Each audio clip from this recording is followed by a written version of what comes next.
ওং জননীং শারদাং দেবীং রামকৃষ্ণং জগদ্গুরুং পাদপদ্মে তয়ে স্থিত্বা প্রণমামি মুহুর্মুহুর। নমস্কার। আজ নিবেদিতার ভারত দর্শনের 264তম পর্ব। আগের মাসটা আগস্ট মাস, বিপ্লবের মাস ছিল। 5টি রবিবার পড়েছিল। আমার ধারা অনুযায়ী যে মাসে যেটির গুরুত্ব সেই মাসটিকে সেইভাবেই আমি পালন করে থাকি এবং নিবেদিতার ভারত দর্শনে সেই দিকগুলিকেই আমি হাইলাইট করার চেষ্টা করি বা মানুষের কাছে পৌঁছে দেওয়ার চেষ্টা করি। নিবেদিতার ভারত দর্শন তিল তিল করে 300-র দিকে এগিয়ে চলেছে। যখন শুরু করেছিলাম তখন ভাবিনি যে এইভাবে কোথায় গিয়ে শেষ হবে, কোন অজানা উদ্দেশ্যে পাড়ি দেবে এই নিবেদিতার ভারত দর্শন। যে নিবেদিতা ভারতবর্ষে মাত্র সর্বসাকুল্যে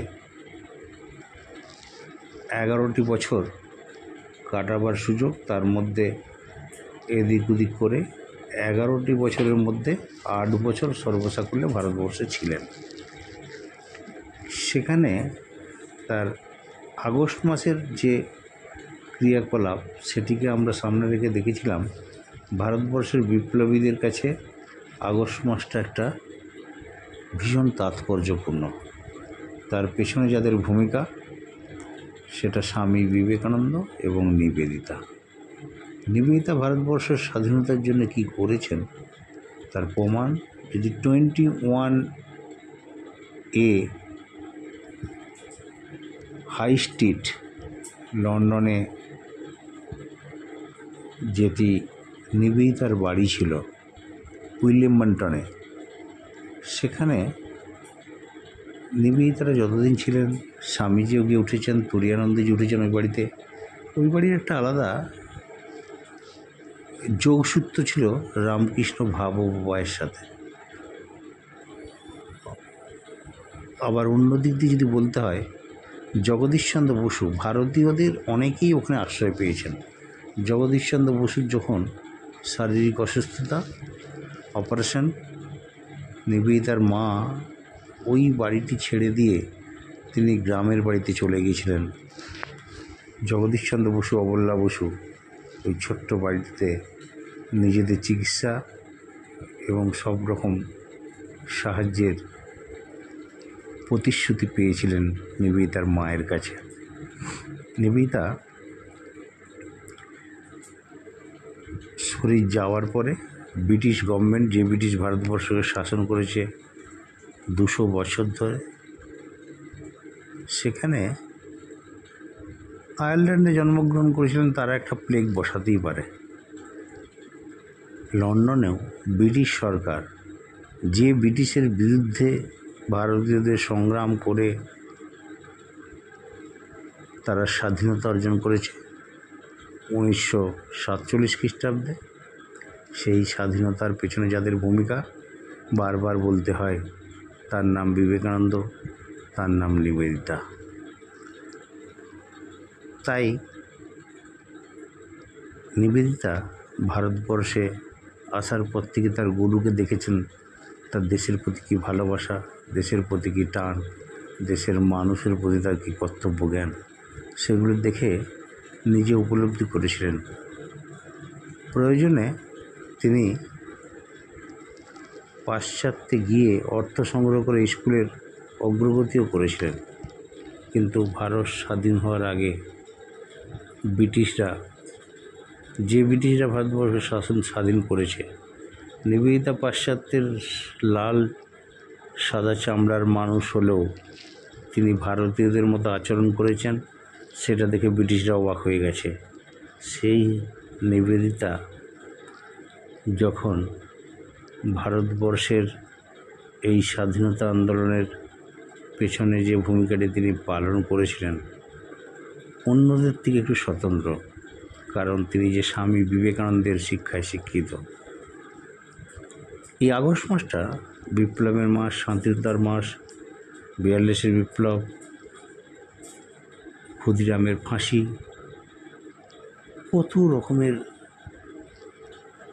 ঘটনা ঘটে গিয়েছে পরাধীন ভারতবর্ষে। নিবেদিতা তার জ্বলন্ত সাক্ষী।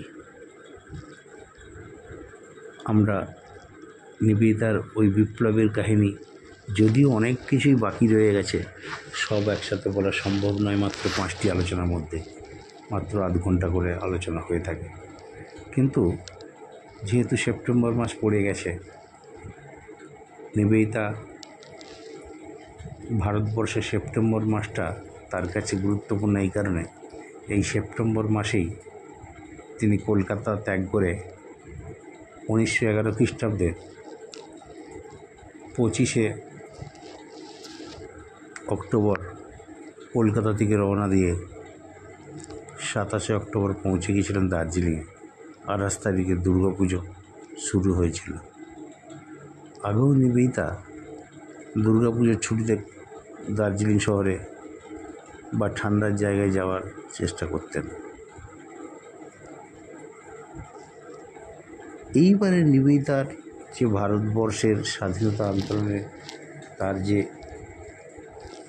যোগ দেয়া, আর তার শরীর যাওয়ার বছরে এই সেপ্টেম্বর মাসের শেষের দিকে তার দার্জিলিংয়ে পৌঁছানো, এগুলো যেন সব কাকতালীয় ব্যাপার। নিবেদিতা নিজেই যাওয়ার আগে বলে গিয়েছিলেন যোগিনমাকে, এই বোধহয় আমার শেষ যাত্রা, আর হয়তো ফিরতে নাও পারি ওখান থেকে।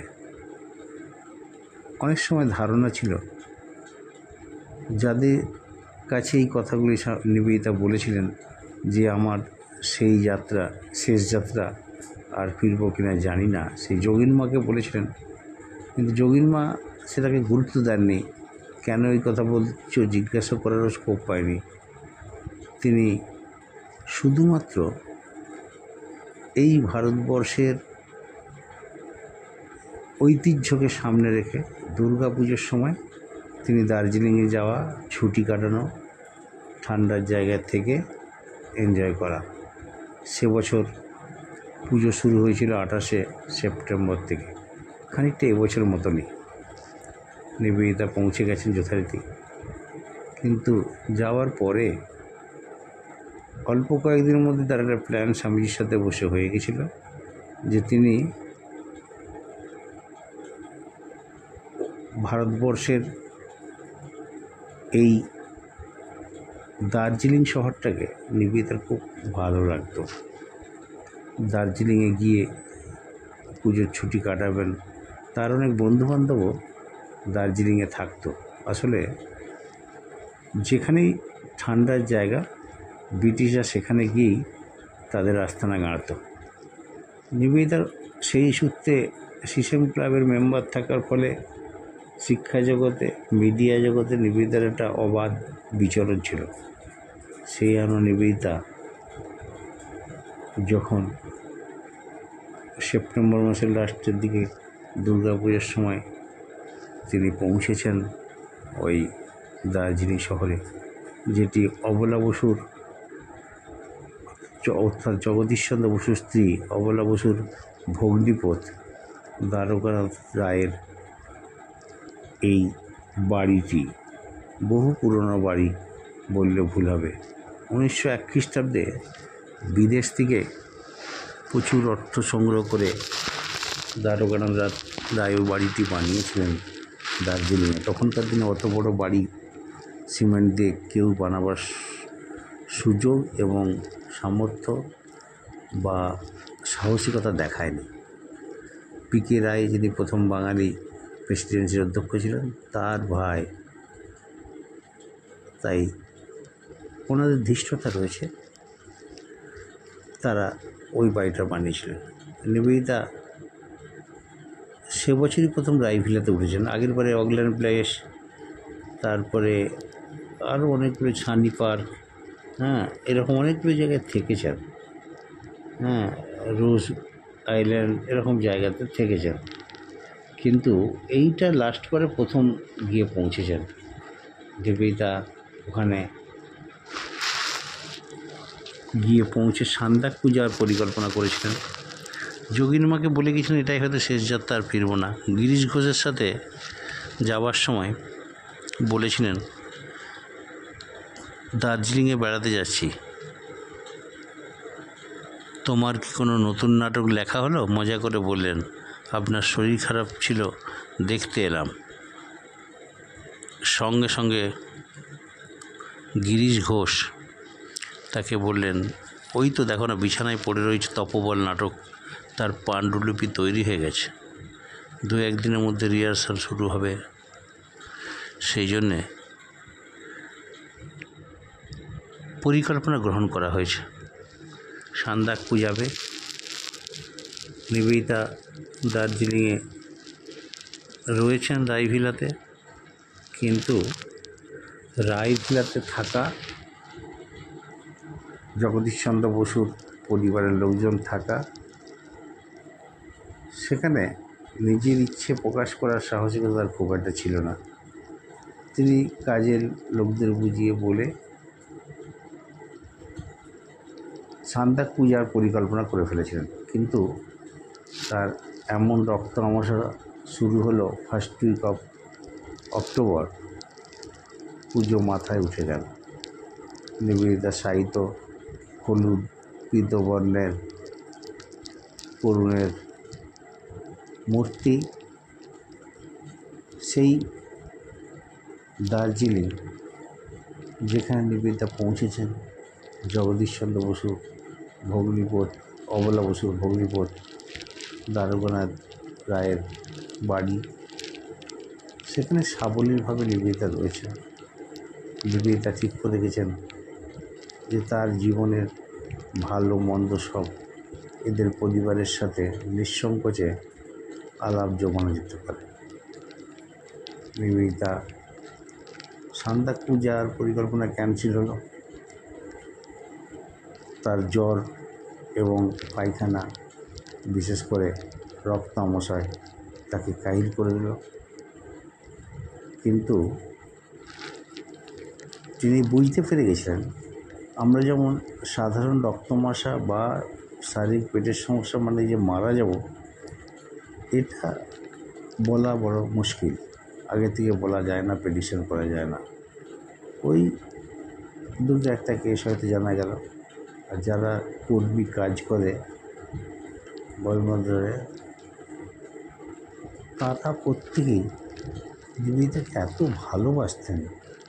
নিবেদিতা যে বুঝে ফেলেছিলেন যে আমার বোধহয় আর বেশি দিন থাকতে পারবো না পৃথিবীতে, ওখানে সেই সময় কোনো কারণে ওই অসুস্থ অবস্থাতেই নীলরতন সরকার সে ওই পূজার ছুটি কাটাতে গেছেন। সেখান থেকে ওই ব্যানার্জি পরিবার, যারা স্বামীজির বাড়ির মামলার ব্যাপারে অনেক সহযোগিতা করেছেন, সেই ব্যানার্জি পরিবারের একটি সন্তান সে নিবেদিতাকে ওই কঠিন রোগে আক্রান্ত, তার যে কষ্ট হচ্ছে রক্তমাসে, সে নীলরতন সরকারকে ডাকতে গিয়েছিলেন। নীলরতন সরকার দেখে বললেন যে এ কী করেছে, তো শেষ সময় নিয়ে এসছে। নীলরতন সরকার বললেন একে কলকাতায় নিয়ে যাওয়া উচিত, এখানে চিকিৎসা কী করাবে। তোড়জোড় শুরু হয়ে গেল। স্বামীর মানস কন্যা নিবেদিতা দার্জিলিংয়ে নীলরতন সরকারের চিকিৎসায় যখন ফল ভালো হচ্ছিল না, নীলরতন সরকার বললেন যদি একে চিকিৎসা করে ভালো করতে হয় তাহলে কলকাতায় নিয়ে যাওয়া দরকার, কিন্তু ওর যে শারীরিক কন্ডিশন, এখন কলকাতায় যেতে পারবে না। বিভিন্ন ওষুধ দিয়ে কপালে ভাঁজ নিয়ে নীলরতন সরকার সেদিন চলে গিয়েছিলেন নিবেদিতাকে ছেড়ে। কিন্তু এই নিবেদিতা ভারতবর্ষের ভারতীয়ত্ব বোধে যিনি সমৃদ্ধ হয়ে রয়েছেন, তার নিজের চিন্তা, নিজের ভাবনা উমা হৈমবতীর মতো তিনি নিজের জীবনকে আত্মাহুতি দেবেন তার দেশ সেবায়, এটা সবচেয়ে বড় কথা। নিবেদিতা অনেক স্কুল পরিচালনা করার তার দক্ষতা ছিল, শিক্ষকতার দক্ষতা ছিল, এবার স্কুল চালাবার দক্ষতায় তাকে পৌঁছাতে হবে, এই স্বপ্ন স্বামীজি দেখেছিলেন। নিবেদিতাও সেই স্বপ্নকে বাস্তবায়িত করার চিন্তায় ছিল, কিন্তু মানুষ ভাবে এক, ঈশ্বর করে দেয় আর এক। আলটিমেটলি নিবেদিতা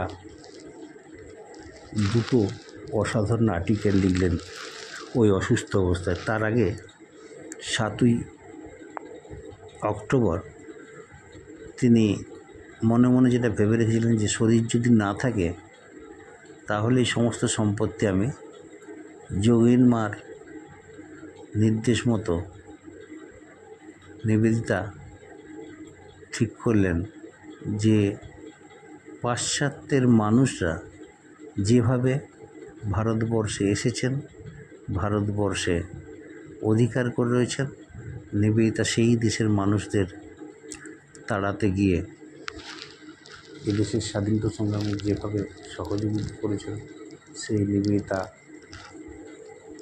আজ মৃত্যুশয্যায়। 7ই অক্টোবর একটা উইল তৈরি করলেন, তার সমস্ত সম্পত্তি, যা বইয়ের রয়্যালটি, 2 ব্যাংকে তার যে জমানো টাকা, সেগুলো সব বেলুড় মঠের নামে লিখলেন এবং সারদা মঠের নামে লিখলেন। এই অবস্থায় নিবেদিতা হঠাৎ 7 তারিখে দলিল করতে গেলেন কেন? অ্যাডভোকেট জেনারেল তখনকার দিনে ওই যিনি নিবেদিতা এবং স্বামীজিকে কলকাতা থেকে দার্জিলিংয়ে নিয়ে গেছিলেন, সে দৃশ্য নিবেদিতার চোখের সামনে ভাসছে। আজ নিবেদিতা চলে যাবেন, তার আগে দুটো কবিতা সে বলবে।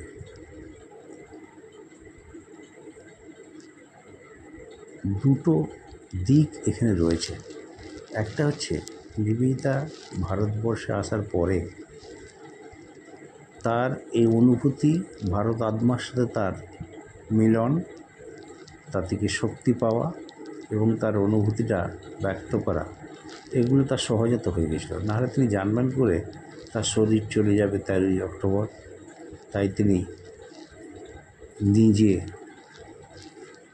7ই অক্টোবর উইল করে ফেললেন রামকৃষ্ণ মিশনকে সমস্ত তার জমানো অর্থ, বইয়ের রয়্যালটি, স্কুল এবং রামকৃষ্ণ মিশন, সেখানেও তিনি যেন আগে থেকে কাজগুলি সব সেরে রেখে চাইছেন। দার্জিলিং শহর নিবেদিতা উঠছেন না, পুজো শেষ হয়ে গেল, 7 তারিখের তার ইচ্ছে মতো উইলটাও তৈরি হয়ে গেল। তারপরে দুটো আর্টিকেল নিবেদিতা ওই সময় লিখেছিলেন, বিশেষ করে খুবই প্রাসঙ্গিক। একটা হলো মৃত্যু, অপরটা হলো প্রিয়তম। এই দুটো আর্টিকেল নিবেদিতার সম্পূর্ণ ভারতীয় পুরাণ কেন্দ্রিক যে তার সনাতন আদর্শের প্রতি বিশ্বাস, সেটা দৃঢ় করার উপযোগী একটা বার্তা ওই তার লেখাগুলির মধ্যে ছিল। মৃত্যুতে তিনি কিভাবে মৃত্যু হয়, মৃত্যুকে কেন আমরা ভয় পাই, মৃত্যু হলে কি হয়, এই যে সসীম থেকে অসীমে যাওয়ার সিংহদুয়ারকে মৃত্যু বলা হয়, এগুলি আমাদের ততখানি গোচরে থাকে না।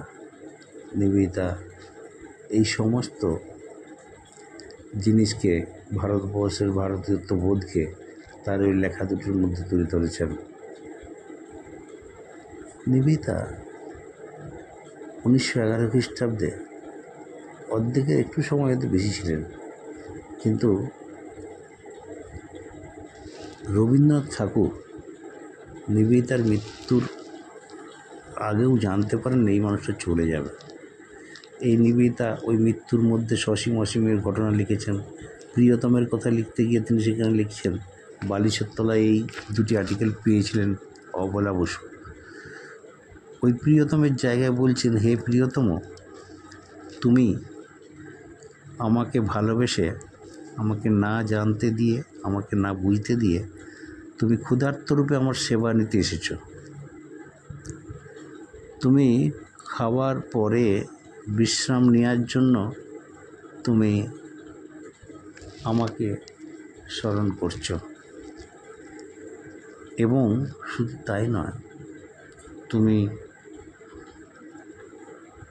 জ্ঞানে অজ্ঞানে, ভালোবাসায় না ভালোবাসায়, ভারতবর্ষের সংস্কৃতি সভ্যতার ইতিহাসে, পৃথিবীর ইতিহাসকে যে পথ দেখাবে, নিবেদিতা সেই পথের সন্ধান পেয়েছিলেন। নিবেদিতা ওই সসীম থেকে অসীমে যাওয়ার ভারতবর্ষের মানুষের জন্য যেন বার্তা বয়ে রেখে গেলেন, যে প্রিয়তম লেখাটির মধ্যে, যে দেবতারা, ঈশ্বররা, তারা কখনো তাদের নিজেদের আসল রূপে আসেন না, ছদ্মবেশে আসেন। রাজা যেমন রাজার রাজত্ব ছদ্মবেশে মাঝে মধ্যে ঘুরে বেড়াতে দেখতে যায়, তেমনই যেন এখানেও নিবেদিতা তার আপন গৃহে দেখে দার্জিলিংতে তার যাত্রা শুরু করেছে। অক্টোবর মাস, দুর্গাপুজো শেষ হয়ে গেছে প্রথমের দিকে একবারে। নিবেদিতা উমা হৈমবতী দুর্গাপুজোর পরেই তার পর্বত পিতার গৃহে না গিয়ে শ্বশুরালয়ে যাবার পরিকল্পনা আগে থেকে নির্ধারিত হয়েছিল। এই যে একটা স্বচ্ছ চিন্তা, নিবেদিতা ভারতবর্ষের জীবনকে তিনি তার শ্রেষ্ঠ জীবন বলে আখ্যা দিয়েছেন। নিবেদিতা ঘটনাচক্রে ওই দুটো কবিতা লিখে বালিশের তলায় রেখেছিলেন। মার্গারেট নোবেলের চিঠিটা নিজেই হাতে করে বয়ে নিয়ে কাশ্মীরগঞ্জ, কাশ্মীর এবং দার্জিলিং নিবেদিতার কাছে খুব প্রিয় ছিল।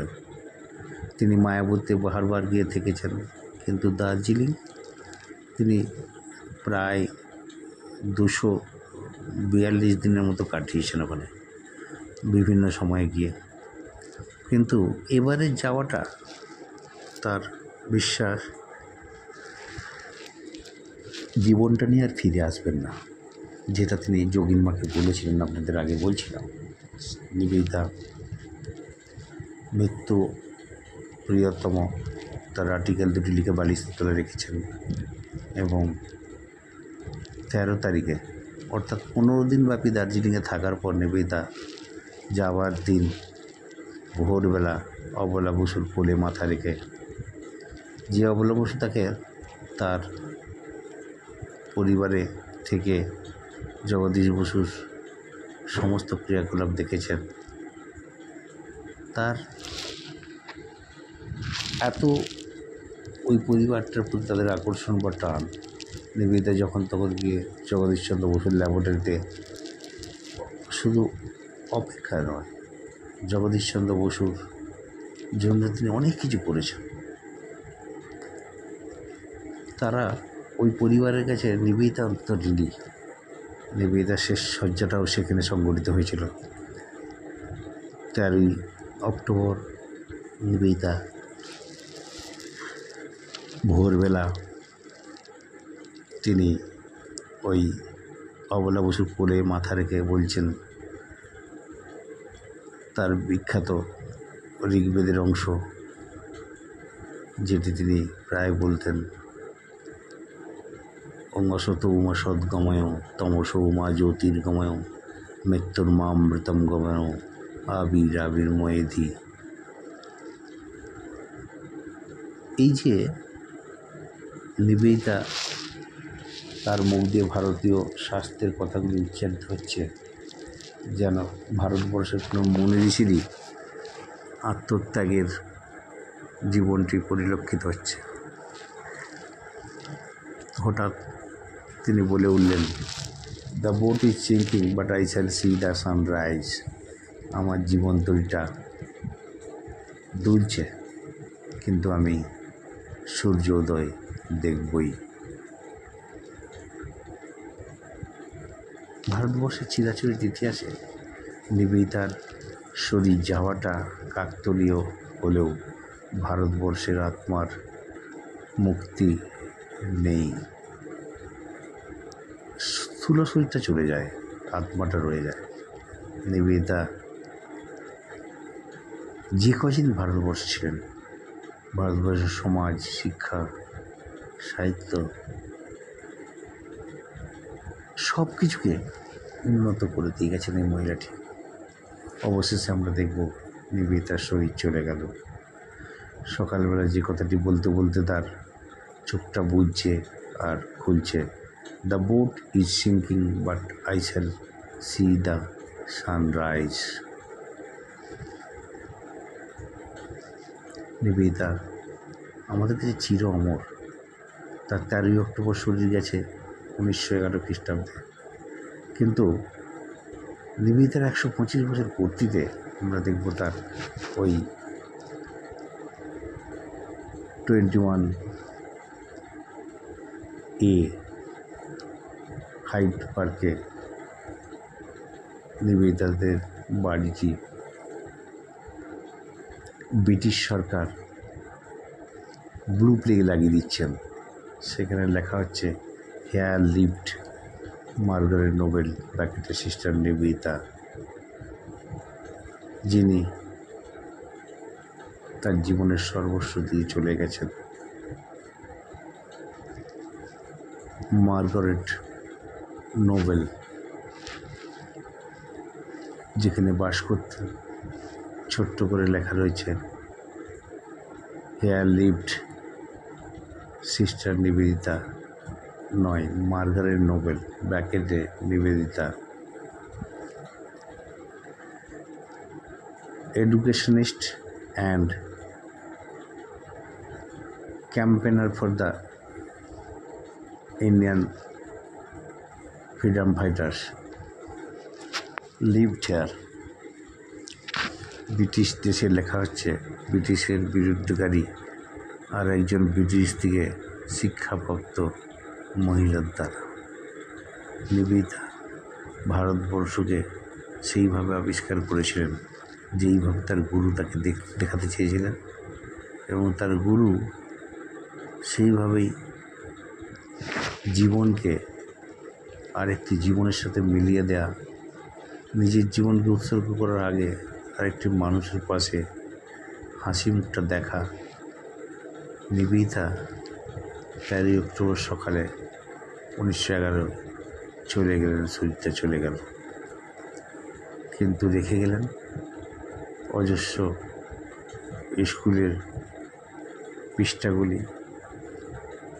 চলে গেলেন ঠিকই, ভারতবর্ষের মানুষের কাছে নিবেদিতার গ্রহণযোগ্যতা আজ তার 130 বছরের কাছে এসে নিবেদিতা আজ বড় প্রাসঙ্গিক হয়ে চলেছেন। শিক্ষা, দীক্ষা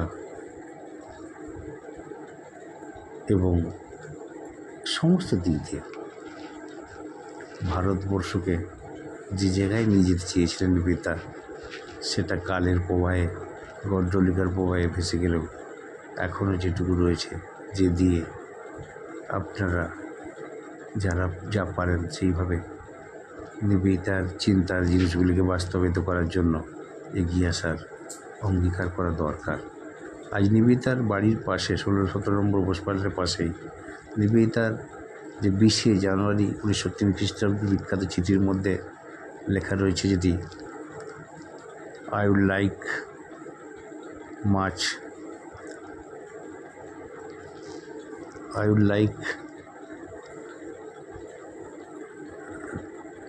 would like to make 17th Bospara Lane as University settlement. Nivedita দেখে যেতে চাইছেন একটা ইউনিভার্সিটি সেটেলমেন্টের জায়গা রেডি হচ্ছে। অনেক খেটে পরিশ্রম করে হেরিটেজ বিল্ডিংয়ের আখ্যাপ্রাপ্ত নিবেদিতা 16 নম্বর বোসপাড়ের পাশে নতুন পালক যুক্ত হচ্ছে। নিবেদিতার ভাষায়, I would like to